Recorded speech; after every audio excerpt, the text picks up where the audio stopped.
Welcome to the Jaguar King podcast. I'm your host, Armin.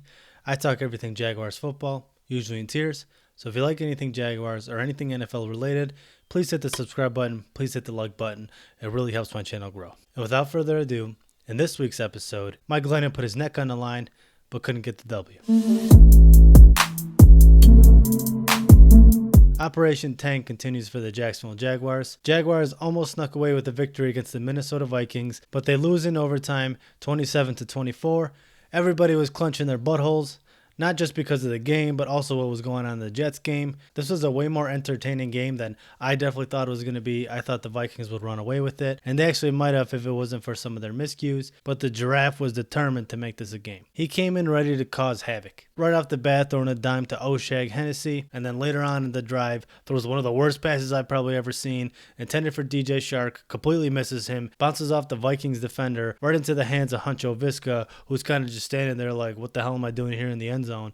And the Jaguars quickly score, but they wind up missing the extra point, so they're only up 6-0, and those missed extra points in kicking definitely plays a role in this game. The Jaguars defense steps up and actually stops the Vikings. They get the ball back, drive down the field again, and get to the goal line, but they have to settle for a field goal. On the next Vikings drive, they get stopped again, and the Jaguars take over. But the drive stalls when Mike Glennon throws his first pick of the day. Looked like the Jaguars receiver had it, he's like falling to his knees, and then the Vikings defender is over holding the ball at the same time. Kind of looked like somebody handing a father a newborn baby. The Vikings would quickly capitalize on this. Kirk Cousins finds Adam Thielen in the back of the end zone for a touchdown, but then he follows his touchdown with the worst gritty I've probably ever seen. I can't hate though. If I tried that shit, I'd probably twist my ankle. That was pretty much it for the first half. A lot of back and forth, some drive stalls, some capitalize, but the Jags go into halftime 9-6. So it's still anybody's game at this point. Vikings get the ball to start the half, and on the first play from scrimmage, Kirk Cousins drops back to pass.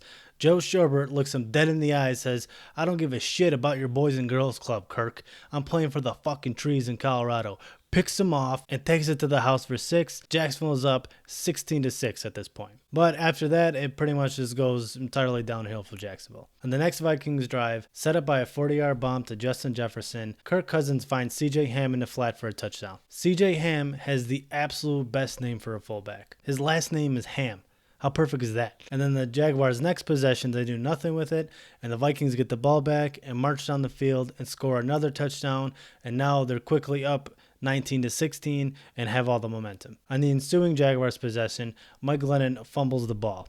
Probably one of the most unathletic things I've ever seen. He literally looked like a baby giraffe walking for the first time. But the Jaguars get away with it because at the goal line, Kirk Cousins and Dalvin Cook fumble a handoff exchange and Miles Jack recovers, but ultimately it doesn't mean shit because Mike Glennon gets sacked for a safety and the Vikings are up 21-16. I made a joke last week about throwing the ball to Colin Johnson more because Chris Connolly drops the ball all the time. Well, on the next Jaguars possession, he caught it, except he dropped it right after. He fumbled the ball and gives it back to the Vikings. That fumble led to a field goal for the Vikings. They're up 24-16 with about 3 minutes left in the game. So the Jaguars need a touchdown and a 2-point conversion to tie this game to go into overtime. Here's one thing I learned about the Giraffe. It ain't over until somebody sticks a tranquilizer in him. Mike Glennon drives down the field, throwing some absolute dimes, and James Robinson rumbles his way into the end zone.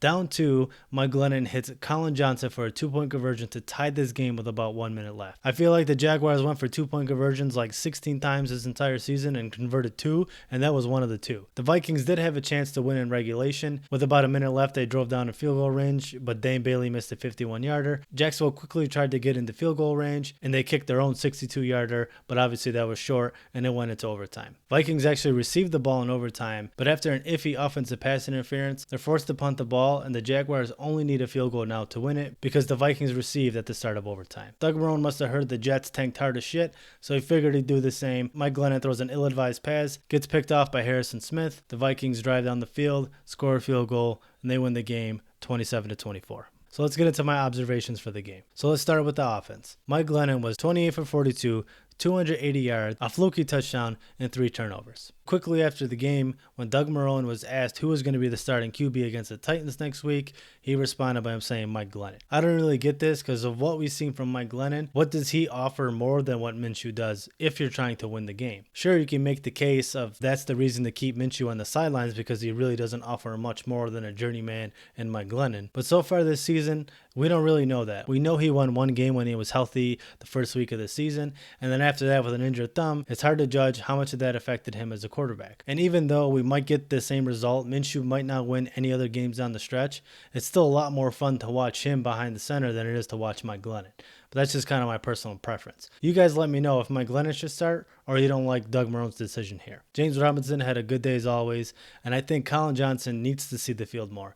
He had 2 incredible catches that game. I think he should take reps away from Chris Conley. Not only because he's younger, but so far when he's had a chance to be in the game to show what he can do, he's produced more than Chris Conley has all season. I'd rather see him going forward if he could be a piece for the Jaguars in the future. On the defensive side of the ball, I think the Jaguars played good considering the offensive firepower that the Vikings have. Obviously, they set out to stop Dalvin Cook. The Vikings are definitely a dangerous team on the offensive side of the ball. Even though the Vikings offense put up big numbers, Dalvin Cook had a good day. Justin Jefferson and Adam Thielen also had a good day. They did also have 5 sacks on Kirk Cousins, and they had 2 turnovers, one of which produced points that actually helped out the offense and kept them in the game. So all things considering, they played pretty well. This was definitely a good loss for those on Team Tank. We got to see a competitive game. We got to see flashes from the young guys who could potentially be on this team next year. I hate losing, but when you look at the Jaguars from a tank perspective, they're actually doing pretty well. Thank you all for watching. Let me know down below what you thought of this game. Let me know if you think Mike Glennon should continue to start over Gardner Minshew, or you'd rather see Gardner Minshew back in there. Thank you for all those who have subscribed. Your support means a lot to me. Don't forget to hit the like button,